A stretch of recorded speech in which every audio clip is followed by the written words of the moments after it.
ఉషా పరిణయం ఈ movie 2 hours 21 minutes తో ETV win లో స్ట్రీమ్ అవుతుంది. ఇందులో హీరోగా కమల్, హీరోయిన్ గా తాన్వి, ఆకాంక్ష నటించింది. మూవీ స్టోరీలోకి వెళ్తే హీరో దుబాయ్ కి వెళ్లి వస్తుండగా ఒకటిని కాపాడుతాడు. అప్పుడు ఇద్దరు కలిసి హైదరాబాద్ కి వెళ్తారు అంటారు. అప్పుడు వెళ్ళడానికి ముందు కాపాడిన వాడు ఎయిర్పోర్ట్ కి వెళ్లేటప్పుడు కార్ లో వెళ్తాడు. అప్పుడు కాపాడిన వాడు హీరో లవ్ స్టోరీ అడుగుతాడు. హీరో పెళ్లి చూపులకు వెళ్లి పెళ్లి నచ్చలేదు అని చెప్పిన అదే అమ్మాయిని లవ్ చేస్తాడు. ఫస్ట్ హాఫ్ లా దుబాయ్ కి వెళ్తాడు. సెకండ్ హాఫ్ లో దుబాయ్ నుంచి తిరిగి వచ్చాక ఏం జరిగింది, వాళ్ళిద్దరూ కలిసారా, లవ్ చేసుకున్నారా, హీరోయిన్ రిలేషన్ లా ఉందా, హీరోయిన్ కి పెళ్ళైందా, తర్వాత ఏం జరిగింది అనేది స్టోరీ. మూవీ రొటీన్ గా ఉంది. మల్లేశ్వరి మూవీ చాలా పాత మూవీల్లో స్టోరీ కొత్తగా తీద్దాం అనుకున్నారు కావచ్చు, కానీ మూవీ అయితే రొటీన్ గా ఉంది. మూవీ బాగుంది, క్లీన్ గా ఉంది.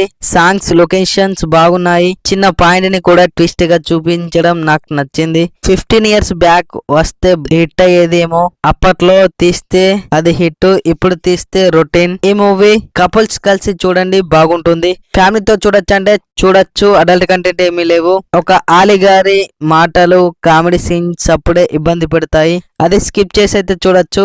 ఈ మూవీకి 5 కి 2.75 రేటింగ్ ఇస్తున్నా.